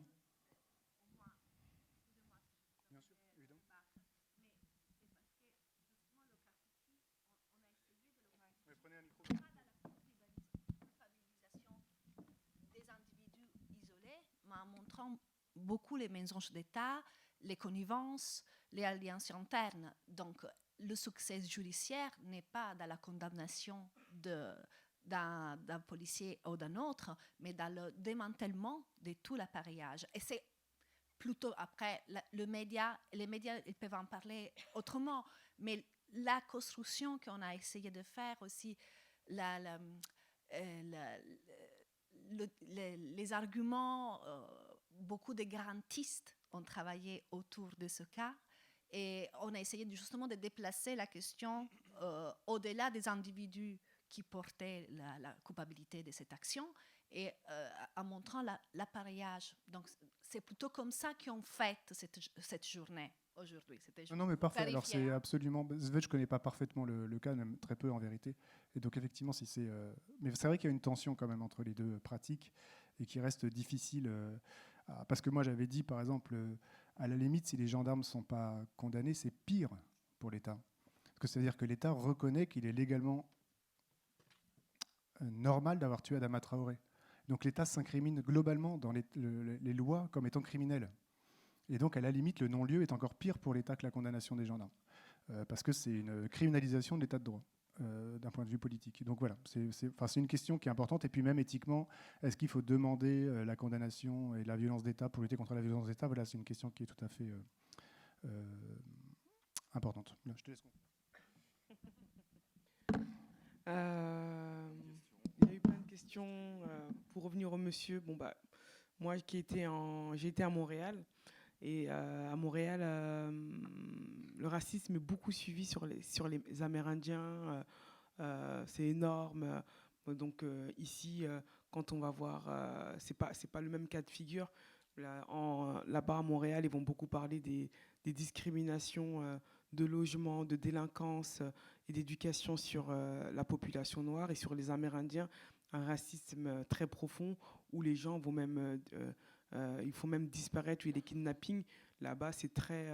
il y a des chiffres. Ici, effectivement, on n'a pas de chiffres. Donc, c'est compliqué de le dire pour la France. Pour revenir à Boubacar Fofana, j'ai envie de dire qu'en fait, il ne faut pas attendre après eux. Il ne faut pas attendre... il ne faut pas aller dans leur logique à eux. Et il ne faut pas aller dans le sens où ils veulent. Parce qu'en fait, eux, ils sont là exprès pour... éteindre et étouffer l'affaire et aller sur du long terme. Ils jouent avec le temps. Et l'espace, il faut l'utiliser comme on a envie. Dans le comité Adama, nous, l'espace, on l'utilise comme on veut. On ne demande pas la permission. On essaie de faire les choses le plus légalement possible pour ne pas aller dans le sens où ils veulent. Mais en tout cas, on ne va pas où ils veulent qu'on aille quand ils veulent quand on fait des manifestations. Il faut savoir qu'à chaque fois, c'est une bataille. Ils veulent avoir le dernier mot sur le trajet. C'est une façon de dire qu'ils contrôlent la situation. On leur dit non, on ira comme ça et on fera comme ça. Et les combats, il faut continuer à se battre pour tous les combats. Il faut savoir que dans tout combat, même quand il n'est pas emmené jusqu'au bout, le fait de s'être battu, d'avoir emmené des vérités ou démontré des choses, on gagne un combat petit à petit. Si on en est là aujourd'hui, tu es une femme noire, je suis une femme noire, avant d'être une femme noire, je suis une femme, il y a beaucoup de femmes ici. Des personnes se sont battues pour qu'on puisse avoir en tout cas les droits que nous avons aujourd'hui. Des personnes sont tombées, des personnes sont mortes, des personnes ont été des prisonniers politiques. Et si on s'était résigné à dire on attend après la justice ou comme ils veulent, on resterait encore esclaves ou sur le temps de la colonisation ou sur d'autres États. On ne peut pas changer le monde, mais en tout cas, on peut changer la vie dans laquelle on est actuellement et on doit être dans la continuité de tous les combats, de toutes les personnes qui se sont battues avant nous. Et ça, il faut pas qu'on lâche. Il faut qu'on puisse le faire et nous, on le fera avec le combat de mon petit frère, avec le nom de mon petit frère, avec le nom de Adama. C'est un combat qu'on emmènera le plus loin possible. Et par contre, ce ne sera pas au sacrifice de mes petits frères. Bagui, il risque plus de 30 ans de prison. La justice pour Adama, on fera tout pour l'avoir, mais ça ne sera pas au sacrifice de mon petit frère. On ne va pas sacrifier, on ne va pas donner Bagui à cette justice-là. On va se battre. On en fera un tribunal politique. On fera tout pour l'innocenter et le faire sortir. Et on continuera aussi pour Yacouba. Il faut savoir qu'ils ont mis plus de 25 jeunes dans notre quartier aussi en prison pour casser la mobilisation locale. Donc tout ça, c'est un combat qu'on va continuer. Moi, je vais juste conclure avec une petite partie du livre, parce qu'on parle beaucoup de violences policières, on parle beaucoup de ce qui se passe, mais quand on parle de violences policières, c'est que souvent, c'est un jeune homme qui est tombé, c'est un jeune homme qui est mort, mais on saute de génération, on ne parle jamais de nos parents, on parle juste de nos parents pour pointer le doigt sur eux, mais en fait, on ne s'est jamais soucié d'eux dans cet espace public-là, on ne s'est jamais soucié d'eux dans tout cet environnement-là.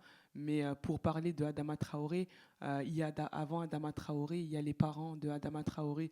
Et quand nous, on écrit le premier livre, c'est aussi pour parler de qui était mon petit frère, parce que ce système déshumanise nos frères, et comme si que leur mort était normale et que c'était pas grave, comme si c'était pas des humains.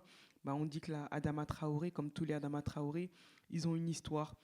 La vie de mon frère ne commence pas le 19 juillet 2016, mais elle commence le 19 juillet 1992, dans cet hôpital à Paris. Elle commence quand mon père quitte le Mali à l'âge de 17 ans, sac à dos au dos. Elle commence quand mes grands-parents font la guerre 39-45 en France, que un de mes grands-pères va mourir. C'est la France qui a été chercher nos grands-parents en Afrique pour combattre pour la liberté de cette France face à l'Allemagne. Un de mes grands-pères va mourir, un de mes grands-pères va repartir avec une jambe en moins. Et ça, c'est notre histoire. Ça, c'est l'histoire de mon petit frère. Ça, c'est l'histoire de Adama Traoré.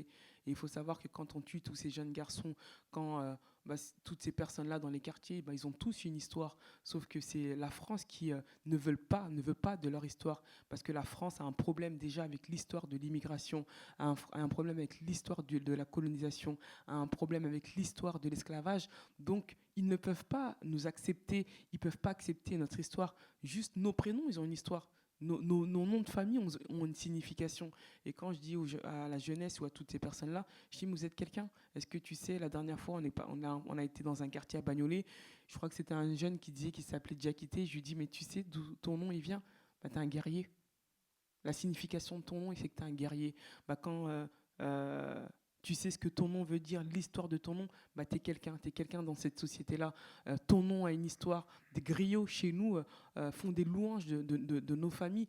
Et j'ai dit, c'est ça qui nous manque, cette histoire, cette partie de notre histoire manque à beaucoup de monde. Parce que juste avec notre prénom, juste avec notre nom, on peut aller jusqu'à nos ancêtres et parler d'une belle histoire. La France a un problème et en fait, il faut qu'on rétablisse la vérité sur l'histoire. Quand on aura rétabli la vérité sur l'histoire, on va avancer. Aujourd'hui, on avance dans un pays, dans un monde de non-dits. Et quand il y a des non-dits, il y a beaucoup de choses qui se font et elles se font très mal. Donc, je pense que quand on aura rétabli ça, ça sera important. Et à chaque fois que je finis une intervention, quand il y a de la jeunesse ou quand il y a des parents, je leur dis si vous n'avez jamais raconté votre histoire, racontez votre histoire à votre enfant ou demandez à vos parents de vous raconter votre histoire. On a tous une histoire. On a tous une histoire d'ici ou d'ailleurs. Et c'est l'histoire de chacun qui fait ce qu'on est. Aujourd'hui, moi, si aujourd'hui je me permets de vous parler et de vous dire tout ça et d'écrire des livres, de parler de mon frère, c'est parce que je sais d'où je viens. Personne ne peut venir me voir et me rabaisser, me dire quoi que ce soit. Je vais leur dire, mais tu sais à qui tu parles? Tu parles à la petite fille d'un gouverneur de Caille, tu parles à un père qui a quitté le Mali au sac à dos au dos, qui a traversé l'Afrique, qui a traversé l'Europe pour construire sa famille et nourrir sa famille au pays. Est-ce que tu sais que tu parles à la petite fille de grands-parents qui ont fait la guerre en France?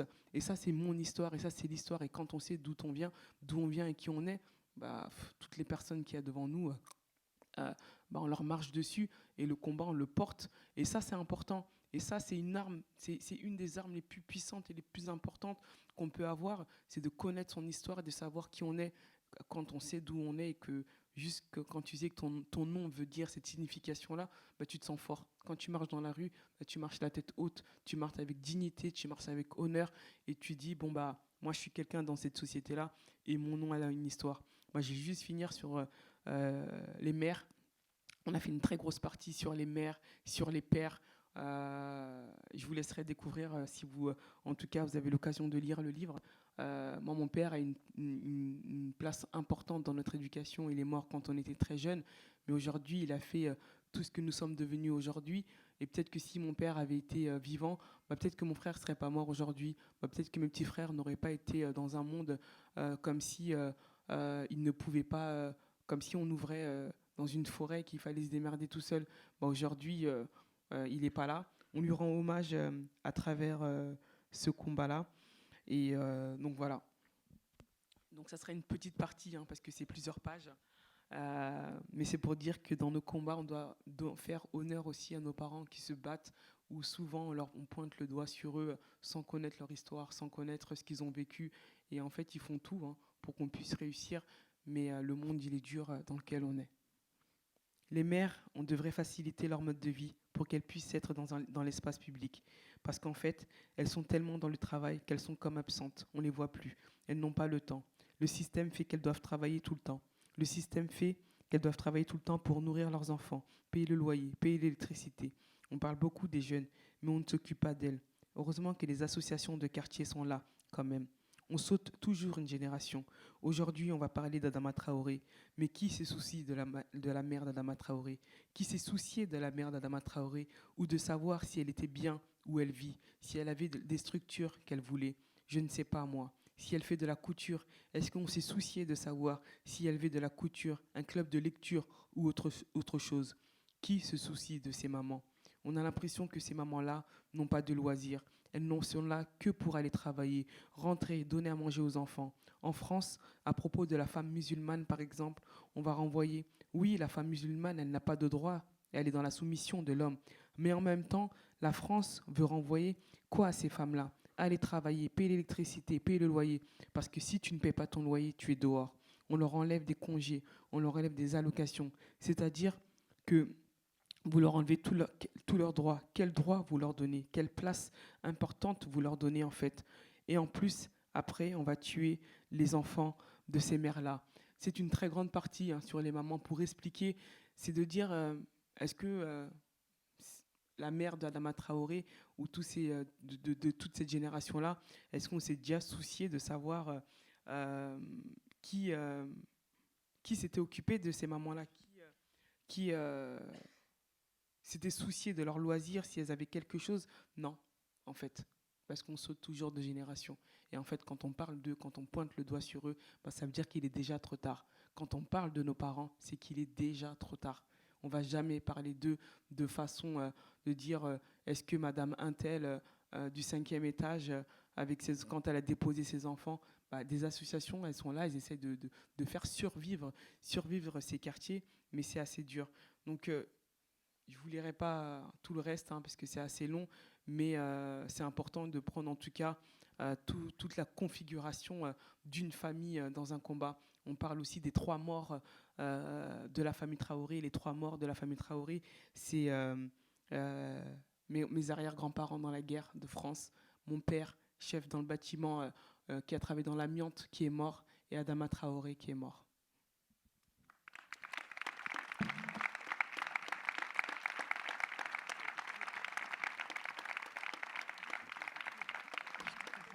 Un grand merci à tous les deux. Ça aura été court, mais intense. Du coup, je vous invite tous à monter au 4e étage pour le cocktail à l'occasion des 10 ans du GIS. Il y aura à boire, à manger.